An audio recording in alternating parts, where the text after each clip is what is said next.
오늘은 종려주일을 맞아 제자도 다음 주부터 있을 특별 새벽 기도회의 이제 첫째 날 순서다 이렇게 보시면 되겠는데요. 오늘은 주가 쓰시겠다라는 제목으로 함께 말씀을 나누겠습니다. 사실 이 종려주일에는 매년마다 같은 주제의 설교를 할 수밖에 없는데요. 그것은 예수님께서 십자가를 지시기 위해 예루살렘 성에 입성하신 사건입니다. 그런데 그 행렬이 많은 사람들이 종려나무 가지를 흔들면서 호산나를 외치고 예수님을 환영했기 때문에 이날을 종려주일이라고 말하는데, 입장하시는 예수님의 모습은 사실은 그렇게 환영받는 왕의 모습과는 좀 차이가 있었던 거죠. 그 중에서 제일 큰 차이는 왕처럼 큰 말을 타고 들어가는 게 아니라 나귀 중에서도 작은 어린 나귀를 타고 들어간 것이 가장 이채로운 장면이었습니다. 여기에 대해 성경은 두 가지로 말씀하는데요. 첫째는 구약에 나오는 예언을 성취하기 위해서, 두 번째는 겸손한 평화의 왕의 모습을 보여주시기 위해서 이런 어린 나귀를 타고 들어가셨다라고 말씀합니다. 500년이나 더 전인 스가랴서의 예언을 예수님이 어린 나귀를 타심으로 이제 성취하신 거죠. 이 장면은 사람들의 환호와는 다르게 예수님은 십자가를 지시고 고난당하고 죽기 위해 들어가시는 길이기 때문에 상당히 아이러니한 장면이기도 합니다. 그러나 예수님의 구원 사역에 반드시 필요한 장면이고, 이 일을 위해 오늘 우리가 읽은 마태복음 21장에서는 몇 장면, 또 예수님의 이러한 입성을 위해서 순종한 몇 명의 사람들이 나옵니다. 오늘 그걸 좀 소개하려고 합니다. 나귀와 관련돼 있는 이야기죠, 당연히. 지난 3월 23일 날 어떤 일이 있었냐면, 서울에서 어린이 대공원에서 키우던 얼룩말 한 마리가 탈출을 했던 사건이 있었습니다. 뉴스마다 나오고, 도심 한복판을 아프리카 평원을 뛰어다녀야 하는 이 그랜트 얼룩말이에요. 그랜트 종인데 우리가 알고 있는 일반적인 가장 얼룩말스러운 그런 동물입니다. 근데 이게 그냥 그 넓은 차도를 막 뛰어다니니 상당히 SNS에서 화제가 되었습니다. 그런데 그 사연을 들어보니 이제 사람들에게 많은 공감을 이제 불러일으켰는데요. 먼저 그 얼룩말의 이름은 세로입니다. 세로. 줄무늬가 이렇게 세로가 아주 확실하게 있었다 그래서 세로인데, 이 얼룩말은 태어난 지가 13,000년이 조금 넘은 얼룩말이에요. 그런데 어떤 일이 최근에 있었냐 하면, 바로 작년에 그 아빠인 가로, 아빠 이름은 가로, 자녀의 이름은 이제 세로입니다. 이 가로하고 어미 얼룩말이죠, 루루가 두 마리가 한꺼번에 죽은 일이 있었던 거예요. 사실은 이제 고령으로 이제 죽었다 알려져 있는데요. 그런데 이 얼룩말은 원래 집단 생활을 할 때에 가장 안정감을 느낀답니다. 이게 어떤 맹수의 공격에 나무나 바위 뒤에 숨는 게 아니라 집단에 모여 있을 때 안정감을 갖는데, 근데 그게 이제 없어진 거죠. 사실은 함께하던 가족이 사라지고 분리가 되니까 스스로 이제 사춘기 같이 이렇게 아주 불안감을 표현했는데, 머리를 박기도 하고 혼자 음식도 안 먹고 빙글빙글 돌다가 결국엔 이제 울타리를 뛰어넘어서 탈출을 하게 된 겁니다. 그러니까 이 사연이 알려지니까 많은 사람들이 불쌍하게 이제 생각을 한 거예요. 동물을 대하는 태도가 정말 많이 달라졌죠. 그러면서 지금 어디까지 논의가 가느냐 하면, 저렇게 불쌍하게 동물들을 가둬놨다고 동물원을 없애자는 운동까지 지금 하고 있습니다. 사람마다 생각이 다르고 취향도 존중해야 되니까요. 그러나 여기서 중요한 것은, 부모와 떨어져 있는 이 어린 새끼 얼룩말도 이렇게 불안해하고 또 통제가 안 되는 상황이 오는데, 바로 이때에 예수님 때의 이런 나귀도 마찬가지였겠다는 생각이 들어요.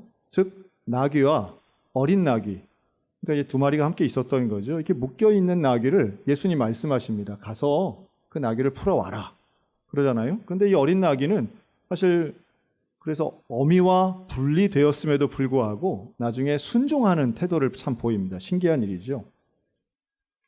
이 예수님의 입성에는 순종하는 몇몇 사람들과 나귀까지 보이는데, 먼저 순종의 첫 번째는 예수님의 제자 2명이었습니다. 이 2명의 제자는 예수님이 시킨 대로 가서 일합니다. 근데 뭘 시켰느냐 하면, 가서 남의 집 묶여있는 나귀를 풀어와라 라는 거예요. 자, 남의 집 주인이 있는 나귀를 그냥 풀어서 갖고 오면 이걸 전문 용어로 뭐라 그럴까요? 절도라고 합니다. 도둑질이죠. 그런데 이 제자들이 여기에 대해 전혀 의심하거나 반대하지 않습니다. 그냥 그대로 받아들여요. 이 사람들이 원래 이런 사람들이냐? 그렇진 않죠. 우리가 오병이어의 기적을 예를 들면 예수님 말씀하세요. 너희가 저 많은 사람들을 먹여라 라고 할 때 분명히 제자들은 이야기합니다. 예수님, 우리 200데나리온이 있어도 돈이 있어도 지금 모자랍니다. 또 여기는 떡을 사서 빵을 사서 사람들 나눠줄 수가 없습니다. 그러니까 상황에 대한 인식을 하고 반대를 할 줄 알았던 제자들인데 이 장면에서는 반대가 없어요. 시키는 대로 가서 남의 집 나귀를 풀어오려고 갑니다. 신기하죠? 또 나귀를 탄다는 것도 우스꽝스럽지만 그 나귀의 새끼를 탄다는 건 더 우스운 겁니다. 그러니까 여기에서 아니 선생님 나귀 새끼가 웬 말입니까? 말을 타셔야죠. 이런 말도 안 해요.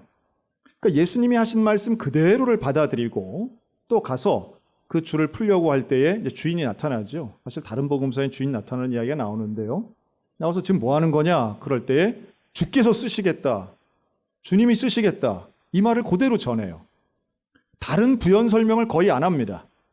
예수님이 하라고 하신 그 말씀만 그대로 전해서 주인의 허락받고 가져오는 거예요. 저는 이 장면이 상당히 제자들이 100% 순종하는 장면을 보여준다라고 생각합니다. 오늘 우리들에게 주신 사명도 저는 명확한데요. 가서 너의 생각, 너의 판단이 아니라 예수님의 말씀을 전하는 것이 오늘 우리가 해야 하는 순종의 태도인 것 믿으셨으면 좋겠습니다. 복음을 전하는 것이죠. 그리고 더 중요한 예수의 부활을 전하는 일입니다. 예수님이 나를 위해 십자가에 달리셨고 예수님이 나를 위해 부활하셨다.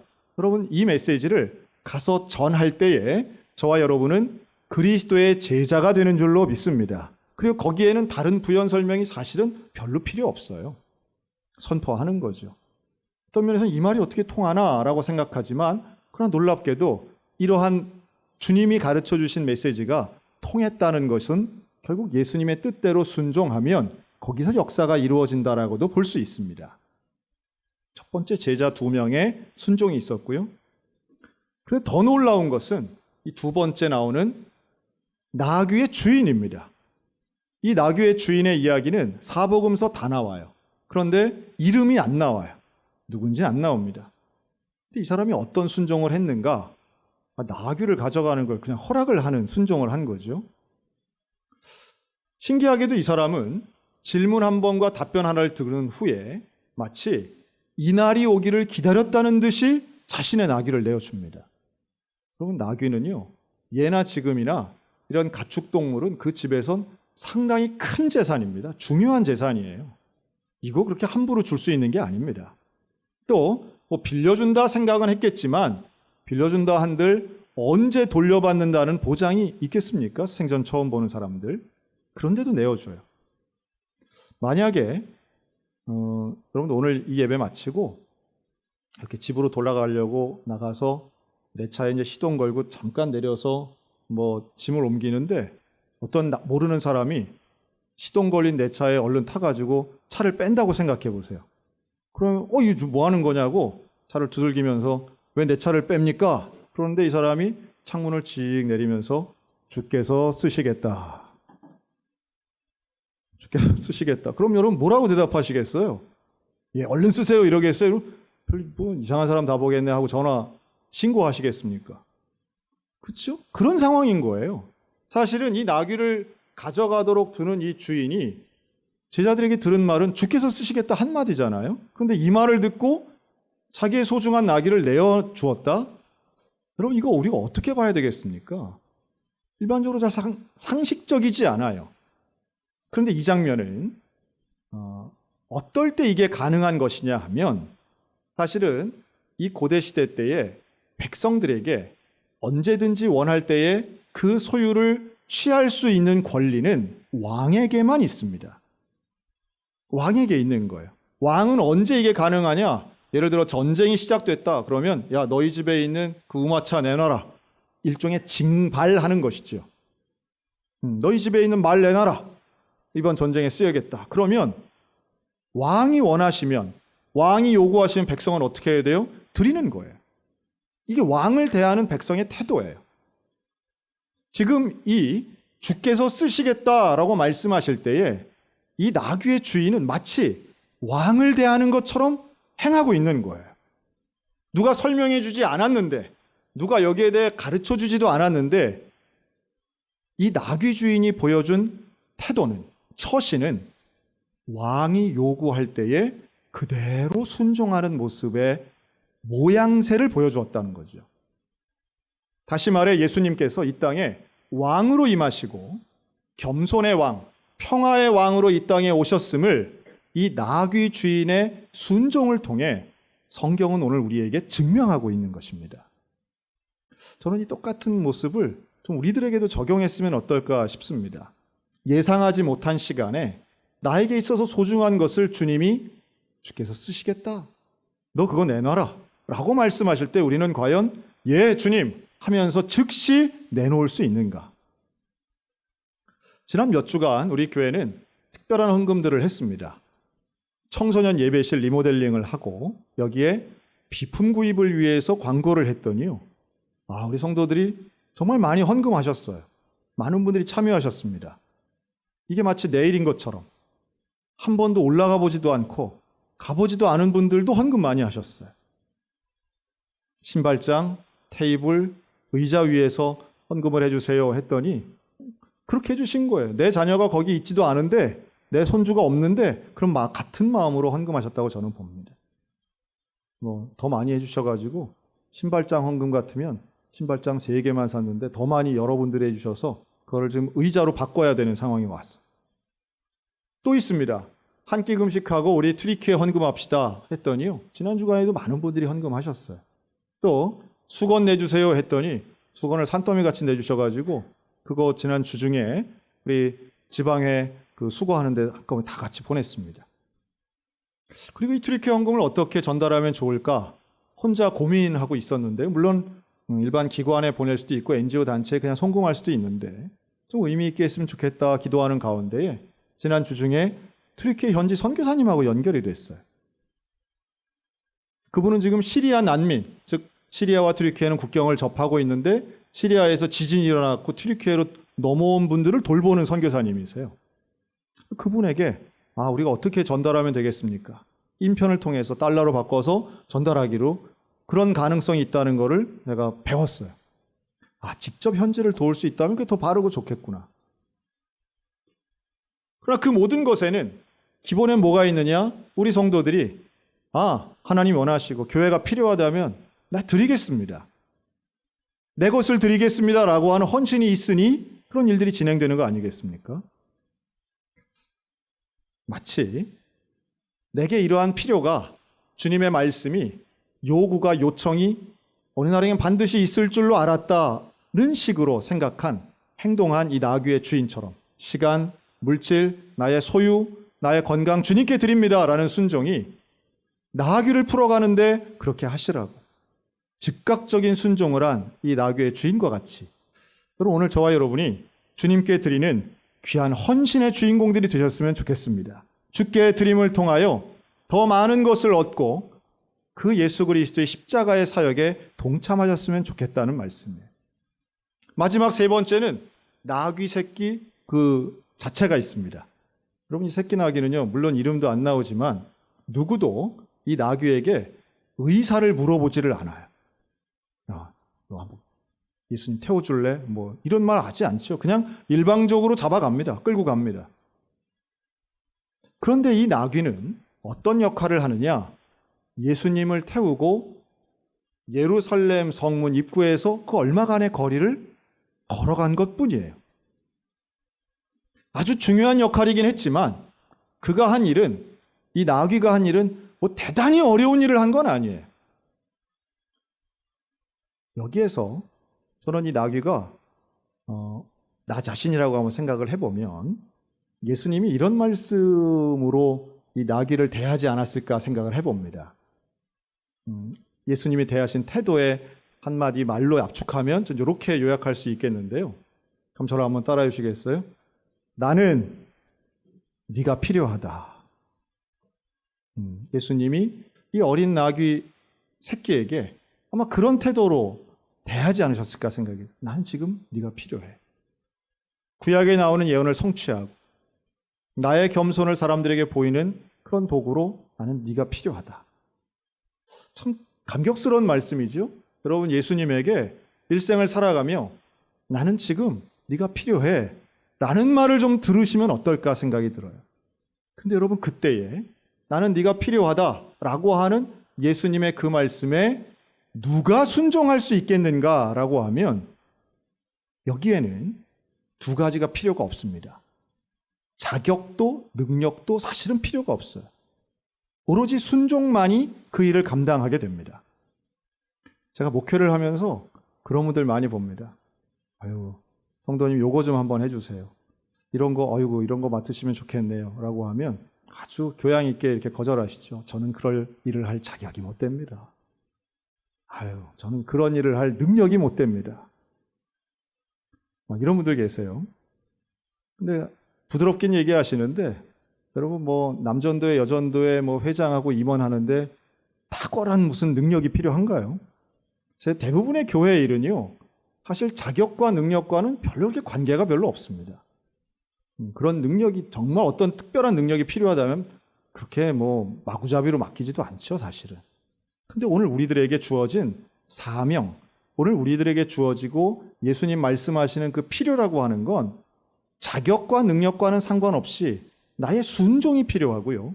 오로지 이 나귀가 한 행동은 딱 하나뿐이에요. 불순종하지 않았다는 겁니다. 이 어린 나귀 새끼가 한 거는 마치 부모와 떨어져서 혼란스러워했던 얼룩말 세로와 같이 제멋대로 행동하지 않았다는 거예요. 원래 나귀가 하는 그 걸어가는 그 일을 뚜벅뚜벅 했을 뿐이에요. 이 나귀여야만 되는 것도 아니에요. 나귀가 얼마나 많았겠어요, 그 예루살렘에. 그런데 하나님의 선택, 예수님의 선택 가운데 순종했을 뿐이에요. 저는 좀 이렇게 말씀드리고 싶습니다. 우리에게 주어진 시간 그렇게 길지 않습니다. 그렇다면 주님 말씀하시고 사명을 맡기시고 선택을 하셨을 때 순종하는 게 당연하지 않겠습니까? 저는 소양교회 담임 목사 제가 영원 무궁하게 하겠어요? 그렇지 않죠. 우리에게 주어진 장로의 직분, 권사의 직분, 여러분 이거 언제까지 앞으로 몇 년이나 더 하실 수 있겠습니까? 우리의 인생 생각보다 짧습니다. 그리고 예수님 맡겨주신 그 사명이라고 하는 건 어떤 면에서는 지금 이 한순간인 거예요.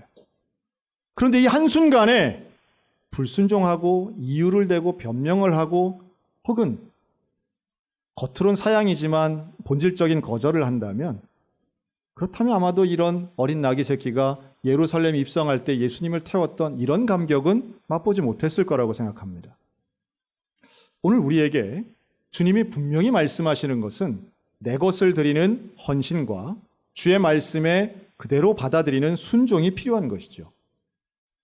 어떤 분들이 이 헌금하는 거 상당히 신기하게 생각하시더라고요. 불신자들이 되게 그렇죠. 야, 왜 교회 가서 돈을 내냐? 왜 교회 가서 그렇게 시간을 들이냐? 어떤 분들은 아예 담임 목사가 무슨 가스라이팅을 해가지고 사람들을 홀려서 그냥 돈을 막 뺏어낸다고 그런 의심과 불신들은 넘쳐납니다. 근데 정말 모르는 게 있는 거죠. 여러분, 헌금이든 헌신이든 예수님을 만난 분들은 그것이 얼마나 기쁘고 감격스러우며 얼마나 영광된 일인가를 이미 경험하신 분들이 헌금도 하시고 헌신도 하시는 거예요. 주님 앞에 순종한다는 것은 예수님의 말씀이 들리는 사람들이 하는 것이고 예수님을 실제로 만난 사람들이 하는 것입니다. 오늘 우리에게 그런 감격과 그런 감동이 있으시기를 주님의 이름으로 권면합니다. 우리가 예수 그리스도를 만나야 되는 거예요. 오늘 우리는 성찬 예식을 합니다. 성찬식을 하는 목적은 딱 한 가지예요. 예수님이 나를 기념하라고 말씀하셨거든요. 다른 말로 하면 나를 기억하는 거예요. 예수님을 기억하는 거예요. 예수님의 말씀, 예수님의 존재, 예수님의 명령, 예수님의 그 구원의 은혜를 잊지 않고 기억하기 위해서 우리는 예수님의 몸을 상징하는 떡을 조각내어 먹습니다. 입에 넣고 그것을 씹는 행위를 통해 예수님의 살, 예수님의 몸을 기억하는 거예요. 포도주를 마시면서 나를 위해 흘리신 예수 그리스도의 피를 기억하는 겁니다. 그 기억이 오늘 우리의 헌신으로, 그 기억이 오늘 우리를 제자로 만들 것입니다. 예수님이 이 땅에 왜 오셨는가? 나를 위해 오시고 나를 위해 오셔서 십자가에 달려 돌아가셨는데, 그리고 이번 일주일간 그 고난받으신 예수님을 우리는 잊지 않고 평생을 기억하며 그 예수님의 길을 따라가기로 작정했으면 좋겠습니다. 오늘도 주님 우리에게 말씀하시죠. 나는 네가 필요해. 주께서 쓰시겠다라고 하시는 것은 너의 인생이 필요해, 너의 순종이 필요해, 너의 믿음이 필요하다. 여러분, 그때에 나를 드리는 나귀가 되셨으면 좋겠습니다. 나의 소유를 귀한 것을 드리는 나귀의 주인이 되셨으면 좋겠습니다. 다른 이유를 붙이지 않고 예수님 말씀에 절대로 순종하여 그 나귀를 풀었던 제자들이 되셨으면 좋겠습니다.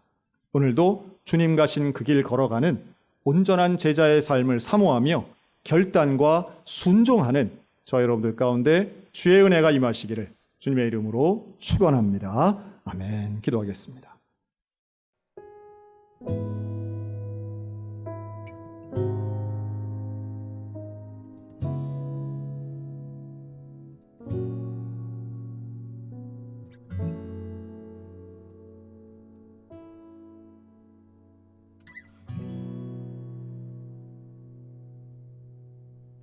나 같은 죄인 살리신 주 은혜 놀라워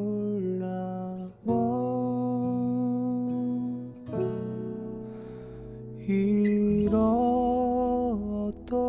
생명 찾았고 광명을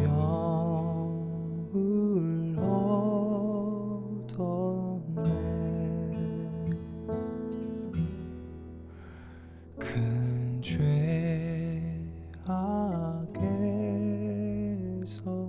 건지신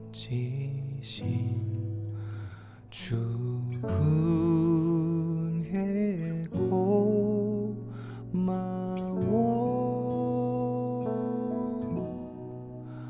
나 처음 믿은 그 시간 귀하고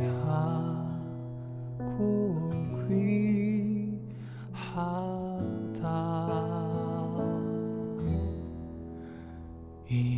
이제껏 내가 산 것도 주님의 은혜라.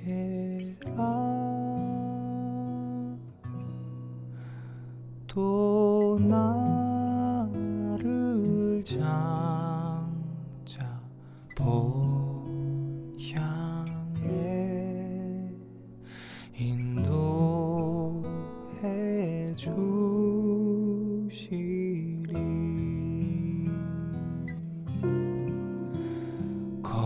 거기서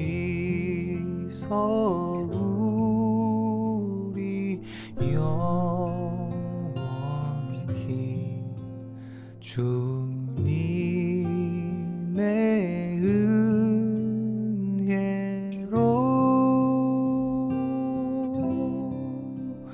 해처럼 밝게 살면서 주차